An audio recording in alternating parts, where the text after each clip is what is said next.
Welcome to another episode of Did You Know, where we unravel the mysteries of everyday life and the world around us.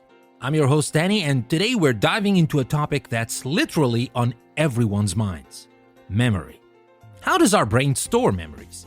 It's a question that not only fascinates neuroscientists, but also has a profound impact on every single aspect of our lives. Imagine this. You're walking down the street, and you catch a whiff of freshly baked cookies. Suddenly, you're transported back to your grandmother's kitchen, reliving a childhood memory. How does your brain pull off this incredible time travel? It's all about the way we store memories. Our brain is like a supercomputer with an ever-expanding memory bank. When we experience something new, our brain encodes this information into a memory. This process involves a symphony of neurons firing across different parts of the brain, particularly the hippocampus, the brain's equivalent of a save button. But it's not just about storing these memories. It's about retrieving them too. Think of your brain as a vast library, and each memory is a book. Some of these books are on the top shelf, easily accessible and read frequently. These are your short-term memories, like what you had for breakfast this morning.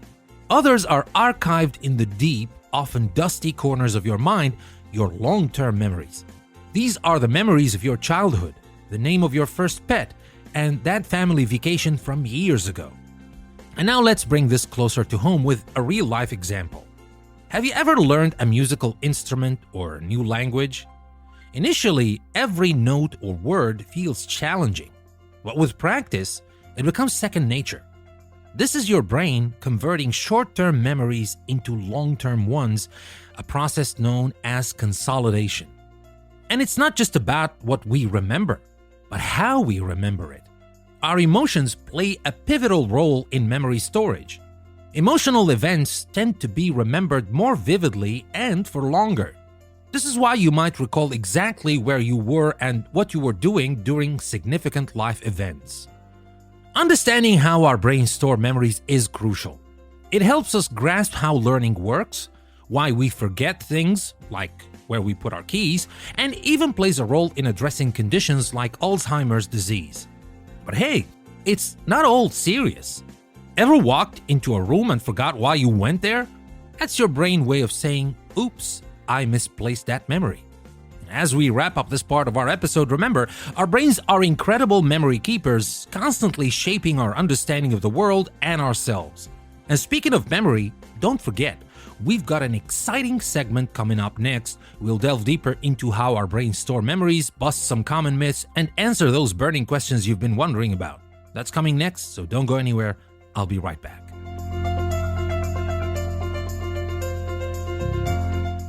Welcome back to Did You Know with your host Danny. We're continuing our fascinating journey into understanding how our brains store memories. Let's dive right in. And let's start with why we should care. Now, why is understanding memory important? Well, it's simple. Memory is at the core of our identity. It shapes our experiences, our relationships, and our understanding of the world. By understanding memory, we can improve our learning, make better decisions, and maintain our mental health as we age. Think about it.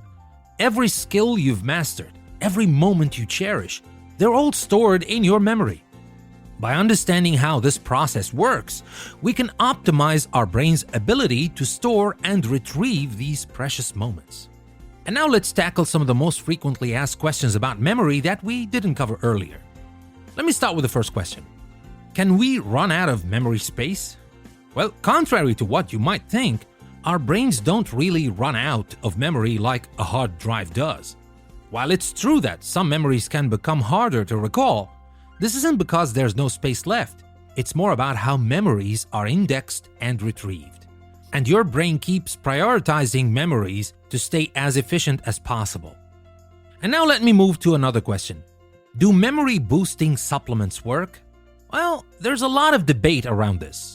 While some supplements may have a positive impact on overall brain health, there's no conclusive evidence that any supplement can significantly boost memory in a healthy brain. The best recipe for a healthy memory is a balanced diet, regular exercise, and keeping your brain active. And let me move to one more question.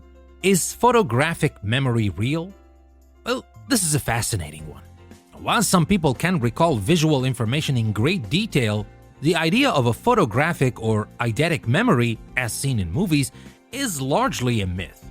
Our memories are not like photographs. They are malleable and can be influenced by many factors. So, yes, some people are better at remembering details, and you might think this is like photographic memory, but there's nothing like it, especially not like the way they show it in movies. Definitely not. And now let's bust some common myths when it comes to memory. There is a common myth that's not only about memory, but it's about our brain in general. And that says we only use 10% of our brain. Well, this is a classic myth. In reality, we use virtually all parts of our brain, and each part has a role in processing and storing different types of memory. So definitely not. I mean, we would be in big trouble if we were using only 10% of our brain. We use 100% of our brain all the time, but it's about the quality of the connection between the different parts of the brain than just measuring how much of my brain is working. Yeah, I know it's a complicated thing, of course. Maybe we will dedicate an entire episode just to talk about this point. But the point is, let's bust this myth. We don't only use 10% of our brain, we use 100% of our brains. And now let's talk about another myth. Memory loss is always a sign of Alzheimer's. Now, while memory loss is a symptom of Alzheimer's, not all memory loss indicates this disease. Stress, lack of sleep, and aging can all affect memory, and they don't always have to be related to Alzheimer's. And one last myth I would like to talk about is that memories are stored exactly as they happen. Well, that's not exactly true. Our memories are not perfect recordings. They can change over time and can be influenced by our emotions, biases, and subsequent experiences. And that's why we have to be very careful about what we are very sure of. We are certain that this happened in this way, especially if it happened years ago, because things may change. Our memories can change and can be distorted, can be manipulated actually.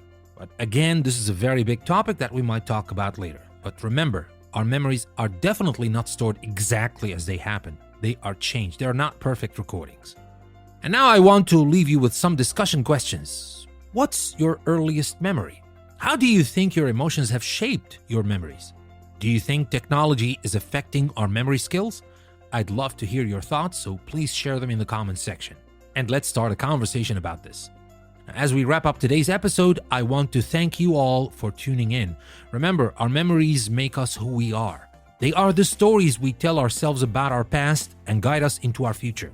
So take care of your brain, cherish your memories, and keep learning and exploring. If you enjoyed this episode, please follow and share this podcast. Your support means the world to us. And if you're feeling extra generous, consider supporting us on Patreon.